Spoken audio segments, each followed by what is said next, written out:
मैंने कहा कि फिर अगर इनके शरीर में और इनके जीवन में कहीं अश्लीलता है तो फिर कोणार्क के मंदिर हमें जला देने चाहिए, फिर खजुराहो के मंदिर जला देने पड़ेंगे, फिर देवताओं की जितनी मूर्तियां हैं भारत में उन सबको जला देनी पड़ेगी, फिर तुलसीदास की रामायण में जो सीता का वर्णन है उसको जला देना पड़ेगा, फिर वाल्मीकि ने जो सीता का वर्णन किया उसको भी जला देना पड़ेगा।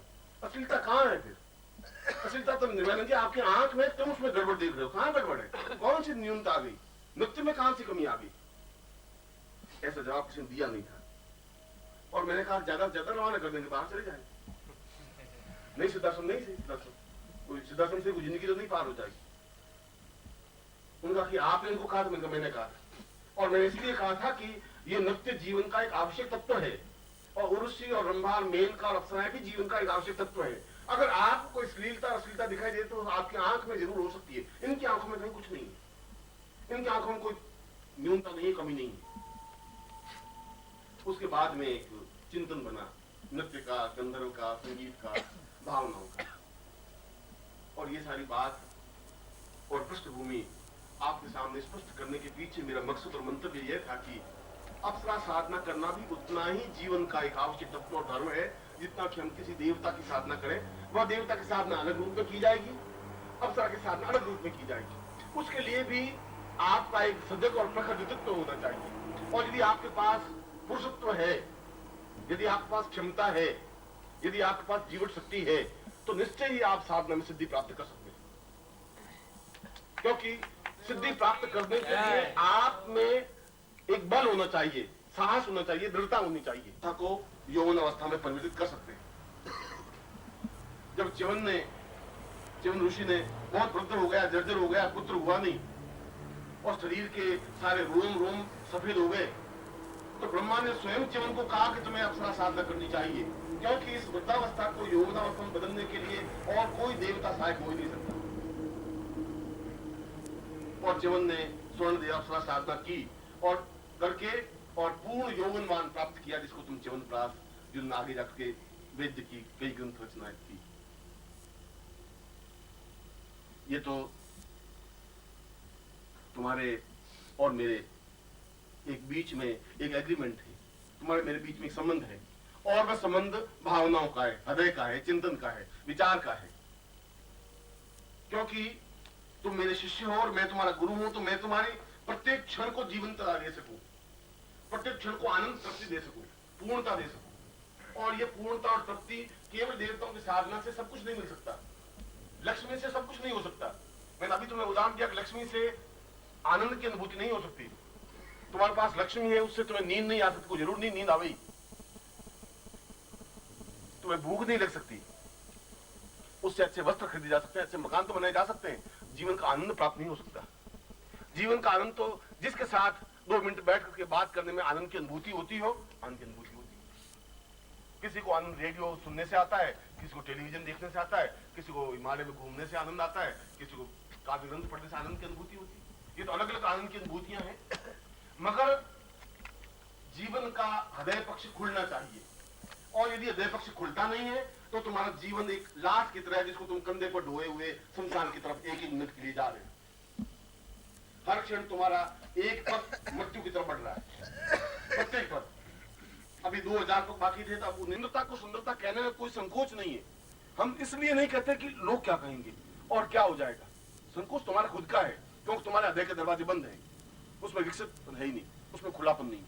और खुलापन नहीं है तो तुम समझ नहीं पर आनंद की लकीरें नहीं है, इसलिए तुम्हारे चेहरे पर मुस्कुराहट नहीं है, प्रफुल्लता नहीं है, अट्टहास नहीं है, हास्य नहीं है। मगर आप हिसाब लगा के देखें कि 24 घंटों में कितना मिनट मुस्कुराते हो? 5 मिनट भी नहीं। और यदि मुस्कुराते भी हो, इतनी फीकी मुस्कुराहट की लोग पहचान लेते हैं कि ये नकली मुस्कुराहट है। आइए, बहुत खुशी हुई आपसे मिलकर के।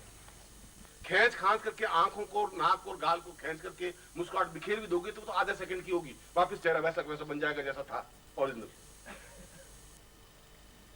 इसलिए कि तुम चिंताओं के बोझ से दबे हुए, इसलिए कि तुम्हारा हृदय पक्ष करना चाहिए।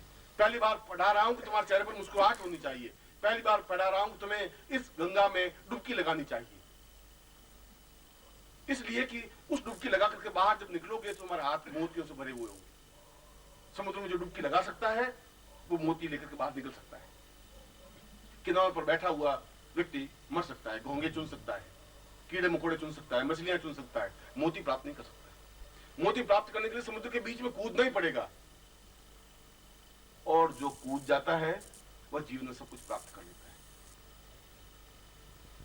इसलिए आज जब भूमानंद जी भजन गा रहे थे और वो कह रहे थे कि मेरी नाव तो बड़ी डगमग चल रही है, आप नाव चलाएंगे, और मैं तुम्हें बिल्कुल विश्वास दिलाता हूं कि तुम्हारा नाव का चलाने वाला मैं हूं, और मैं चलाऊंगा।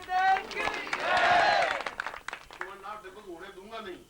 आवश्यकता इस बात की है कि मुस्कुराहट के साथ अपनी नाव मुझे सौंप, अपनी चिंताएं आप मुझे दीजिए, मैं तुम्हारी चिंता लेने के लिए तैयार हूं, क्योंकि चिंताएं मुझे तकलीफ देती नहीं है और चिंताएं मुझे व्याप्त करती नहीं है। मैं तनाव में नहीं रहता हूं, जिस क्षण हर क्षण रहता हूं, घर में भी रहता हूं मस्ती के साथ रहता हूं, शिष्यों के साथ भी रहता हूं मस्ती के और आनंद के साथ रहता हूं। न मुझे तनाव व्याप्त होता है, न चिंता व्याप्त होती है, न परेशानियां व्याप्त होती है। आती हैं और पास में से होकर रवाना हो जाती है। उनसे मिलता जरूर हूं, उन मुस्कुराहट, परेशानी और बाधाओं से बातचीत जरूर करता हूं, 2 क्षण हलो हलो भी हो जाता है, मगर वो बेचारी पास में से निकल जाती है, मेरे शरीर को जकड़ नहीं सकती और तुम्हारे शरीर को भींच के बैठ जाती है। ये अंतर है तुम मेरे में। तुम उसकी कैसे छुटकारा पा नहीं सकते। तुम्हारा चेहरा एकदम कह देगा क्या बात है, परेशान क्यों? गुरु जी अब एक परेशानी हो तो बताए। अब बस ठीक है गुरु जी, बस क्या हुआ क्या? एक तो ये लड़का पढ़ता नहीं, और ये पत्नी कहना नहीं मानती, और तनख्वाह मुझे मिलती नहीं, और ये साला ये गड़बड़ और अलग, और उससे जमीन का सौदा हुआ तो पैसा खा गए गुरु जी। तुम्हारे पास तो कई कई पत्नियां हैं और जकड़ के बैठी हुई, और मैं जिस प्रकार तुम्हारे पास आती हैं उस पर मेरे पास भी आती हैं। वे परेशानियां, बाधाएं, अड़चने, कठिनाइयां, समस्याएं, मैं जिंदा हूं और पुरुष हूं तो आएंगी। पुरुष के पास स्त्रियां आती हैं, सब बाधाएं, अड़चने सब स्त्रियां हैं, आएंगी, पास में निकल जाती हैं, उनको देखता हूँ, बातचीत कर लेता हूँ, वो भी कहती हैं क्यों, क्या बात है? दूसरी को आने दो, उनसे बात कर लेते। इसलिए आपको अपने जीवन में चिंता नहीं करनी। तुम्हारी चिंताओं का भार मेरे ऊपर है, मैं अपने आप तुम्हारी चिंताएं ओढ़ लूंगा, मैं अपने आप तुम्हारी जिंदगी का रास्ता बता दूंगा। आवश्यकता इस बात की है कि तुम मेरा हाथ पकड़ सको। इस अंधेरे में जब हाथ ही नहीं पकड़ोगे तो तुम डगमगा जाओ नहीं पाए। मैं तुम्हें बिल्कुल सही पगडंडी पर पार पहुंचा सकता हूं, क्योंकि मैं पार पहुंचा हुआ हूं। मैंने देखा है जीवन, मैंने जीवन के आनंद को अनुभव किया है, जीवन की तृप्ति का अनुभव किया है, जीवन की मस्ती का अनुभव किया है, मैंने एहसास किया है। एहसास किया तो मैं तुम्हें एहसास करवा सकता हूं।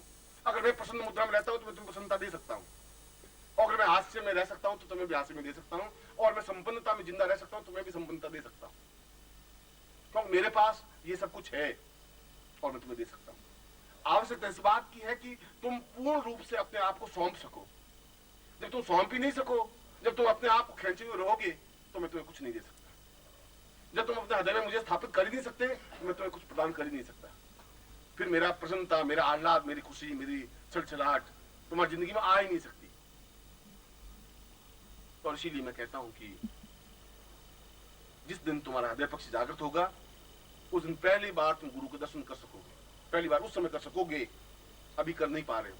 अभी तो एक धोती कुर्ता पहने हुए आदमी को देख रहे हो जो बोल लेता है और आप अपने घर रवाना हो जाते हैं। गुरु को नहीं देखा, गुरु को पहचाना नहीं, अभी पहचानने की क्षमता तुम में है नहीं, क्योंकि अपने जीवन में तुमने गुरु को उतारा नहीं, उसकी मस्ती को नहीं देखा है, उसके आनंद को नहीं देखा है, उसकी तृप्ति को नहीं देखा है। और ये तुम्हारे लिए हृदय पक्ष जागृत होने पर संभव है। और इसीलिए मैंने कहा कि तुम्हें और कुछ करना नहीं है, तुम्हें कुछ साधनाएं भी नहीं करनी है। और मैं सोचता हूं कि इस बात के बाद तो ये सारी शंकाएं बेकार हो गई कि हम साधना कैसे करें, ये भी सारी शंकाएं बेकार हो गई कि मंत्र जाप कैसे करें, ये भी सारी शंकाएं हो गई कि हम क्या करें, दक्षिण दिशा की ओर मुंह करें, पश्चिम दिशा की ओर मुंह करें। मैं कह रहा हूं तुम्हें कुछ करने की जरूरत है भी नहीं, मैं ऐसा कर सकता हूं। और अगर मैं ऐसा कह रहा हूं तो इसमें कोई घमंड का भाव तो नहीं है। ये तो गीता में कृष्ण स्वयं कह रहे हैं कि अर्जुन तो मुझे समझ ही नहीं रहा है, तो मुझे साथ ही समझ रहा है कि घोड़े चलाने वाला। मैं घोड़े चलाने वाला नहीं हूं, पूरे ब्रह्मांड को अपने आप में रखे हुए हूं। और हम सोचते हैं कि कृष्ण ने इतनी बात कही, इतना बड़ा घमंड किया था। वो खुद कह रहा कि मैं संसार को चला रहा हूं और मैं ब्रह्मांड को चला रहा हूं और मैं ये कर रहा हूँ, मैं ये कर रहा हूँ, मैं पेड़ों में पीपल का पेड़ हूँ, मैं नदियों में गंगा हूँ, तो यूं नहीं पहचान तो तू मुझे पहचान। ये सारी बातें अगर गीता में कृष्ण ने कही है तो कोई कृष्ण ने घमंड नहीं किया। अर्जुन समझ नहीं रहा था, उसको जबरदस्ती समझाने की जरूरत थी, और तुम भी समझ नहीं पा रहे। तुम धृतराष्ट्र की तरह अपने राजा के साथ मुख पर बैठे हुए, और मैं तुम्हें आंख में आंख डाल के समझा रहा हूं कि तुम्हें हृदय पक्ष जागृत होगा तब तुम पहचान पाओगे। जब उसका हृदय पक्ष विकसित हुआ अर्जुन का, तब उसने उठ करके गांडीव को हाथ में भी लिया, कृष्ण को प्रणाम भी किया, एहसास किया कि ये केवल सारथी नहीं है, ये केवल मेरे मित्र ही नहीं है, ये अपने आप में षोडश कला पूर्ण भगवान श्री कृष्ण है। तब एहसास किया, और उस एहसास करने के लिए 300 श्लोक कृष्ण को बोलने पड़े कि तू मुझे पहचान, तू और कुछ मत कर, तुम्हें लड़ता नहीं है, ये महाभारत युद्ध तो मैं जीत लूंगा अपने आप, ये सब मरे हुए इनको तो मैं मार दूंगा, तू तो केवल खड़ा हो जा और मेरा हाथ पकड़ ले, ये सब कुछ मैं कर दूंगा। ऐसा इसलिए कहना पड़ा कि अर्जुन व्यामोह युक्त था, समझ नहीं पा रहा, और मैं तुम्हें भी वही बात कह रहा हूं कि तुम समझ नहीं पा रहे हो। तुम्हें साधना है तो मैं अपने आप सिद्ध करवा दूंगा, ये तो जिम्मेवारी मेरी है। तुम्हें संपन्न तो मैं अपने आप कर दूंगा, ये मेरी जिम्मेवारी है। मगर उस दिन, जिस दिन तुम मुझे पहचान लोगे, जिस दिन अपना हाथ मेरे हाथ में दे दोगे, जिस दिन मेरे कदम से कदम मिला करके चले चलोगे, जिस दिन अपने आप को पूर्ण समर्पण कर दोगे, फिर तुम्हारे जीवन में कोई कमी नहीं रह सकती। और ये जीवन की बहुत बड़ी साधना है, ये जीवन का बहुत बड़ा क्षेत्र है, जीवन का बहुत बड़ा कार्य है। और आज के दिन अपनी बात को तुम्हारे सामने व्यक्त करते हुए, क्योंकि आप मेरे शिष्य हैं, और शिष्य का तात्पर्य है नजदीक आना और नजदीक आना और नजदीक आना और नजदीक आते आते समा जाना, उसको शिष्य कहते हैं। और उपनिषद अगर कहा है तो उपनिषदों में ज्ञान का भंडार है, तो उपनिषद का मतलब है नजदीक आने की क्रिया। उपनिषद क्यों सीख रहे हैं हम?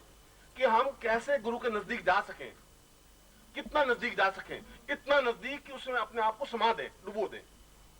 और जब डुबो देंगे तो फिर अपने आप जो कुछ निकलेगा वो अपने आप में पूर्ण ज्ञान, चेतना, धारणा, ध्यान, श्रेष्ठता, क्रिया और कुंडलिनी अपने आप होगी। क्योंकि अगर गंगा में स्नान करेंगे तो अपने आप पवित्र हो जाएंगे, अपने आप हमें शुद्धता आ जाएगी। स्नान करने की और कपड़े उतार करके डुबकी लगाने की हिम्मत होनी चाहिए। किनारे पर बैठा हुआ व्यक्ति कुछ नहीं कर सकता, और तुम किनारे पर बैठे हुए हो, घबरा रहे हो कि लहरों में कूदने से क्या हो जाएगा, और नदी का प्रवाह तेज है तो क्या हो जाएगा, और पीछे मेरी पत्नी बैठी है, अब उसका क्या होगा, अगर मैं डूब गया तो फिर पत्नी को कौन संभालेगा, बेटों को कौन संभालेगा। तुम्हें अपनी चिंता नहीं है, तुम्हें चिंता उस पत्नी की, बच्चों की, बेटियों की, बेटों की और अपने कपड़ों की है। और फिर कपड़े समेट समेट करके उधर नकले और इधर कूदने की कोशिश में, कूदे नहीं कूदे, और मैं आवाज देता रहूंगा, क्योंकि लहरें तो आवाज देगी, समुद्र तो आवाज देगा, ये दोनों हाथ फैला करके आवाज देगा नदियों को कि तुम्हें आना है, और आना है मुझ में समा जाना। और जितनी तेजी से अगर नदी कूदेगी, दौड़ेगी, उछलेगी, मचलेगी, उतनी तेजी से समुद्र में समा जाएगी, और समा जाएगी तो समुद्र वो देवता देगी। खारी नदी और घटिया नदी भी समुद्र में मिलते ही देवता बन जाएगी। आवश्यकता इस बात की कि तेजी के साथ नदी बहे, और तुम कह रहे हो कि हम तो अपनी जगह खड़ी हैं, बस गुरुदेव समुद्र खुद आवे और हमें पकड़ ले। समुद्र अपनी जगह खड़ा है, तुम्हें उसमें जाके मिलने की क्रिया तुम्हें होनी चाहिए। शिष्यत्व तुम्हें पैदा करना है, नजदीक तुम्हें जाना है। गुरु तो अपनी जगह खड़ा है, दोनों बाहें फैलाए हुए, तुम आए और उनके सीने से मिल जाए, आए और उसमें समा जाए।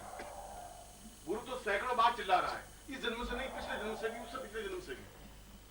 25 जन्मों का तुम्हारा मेरा हिसाब बीच में बाकी है, और 25 जन्मों में मैं चीखता हूँ इसी ढंग से जैसा अभी बोल रहा हूँ, और 25 जन्मों में तुम अपने कान बंद कर फिर चाहते हो, फिर तुम जन्म लोगे, फिर तुम गोमूत्र में, पिशाब में, टट्टी में लपेटे हुए 4 साल के, 5 साल के, 10 साल के होंगे, फिर 20 साल के होंगे, फिर 25, फिर रोते रोज मेरे पास आओ, और फिर मैं तुम्हें कह रहा हूँ फिर तुम बर्बाद हो रहे हो, अपनी जिंदगी बर्बाद कर रहे हो। तुम्हारी ड्यूटी, तुम्हारा हाथ मुझे हाथ में सौंपना है, तुम इस प्रकार से अपनी जिंदगी बर्बाद नहीं करो। फिर मैं तुम्हें ये बात, ये 25 जन्मों से कहता आया हूँ, शायद अगले 25 जन्म मुझे और कहने पड़े, मगर ये कब तक जीवन चलेगा? ऐसा कब तक होगा? किसी न किसी तुम्हें निर्णय लेना पड़ेगा, एक चिंतन लेना पड़ेगा, विचार लेना पड़ेगा कि मुझे इन समुद्र में कूद जाना है, या तो मैं पार निकल जाऊंगा या मैं डूब जाऊंगा। जिस क्षण ऐसा चैलेंज लिया जाता है उस क्षण जीवन में पूर्णता आ सकती है। फिर तुम्हें साधनाओं के लिए भटकना नहीं पड़ेगा। साधना स्वयं हाथ जोड़ के सामने खड़ी मिलेगी तुम्हें। पुरुष के सामने स्त्री अपने आप विनय नम्रता खड़ी होती है। अगर तुम्हें पुरुषत्व है तो, कायर बुजदली है तो कोई खड़ी। ओम परम तत्वाय नारायणाय गुरुभ्यो नमः। ओम ह्रीं मम प्राण देह रोम प्रतिरोम चैतन्य जाग्रय ह्रीं ओम नमः। ओम भूर्भुवः स्वः तत्सवितुर्वरेण्यं भर्गो देवस्य धीमहि धियो यो नः प्रचोदयात्।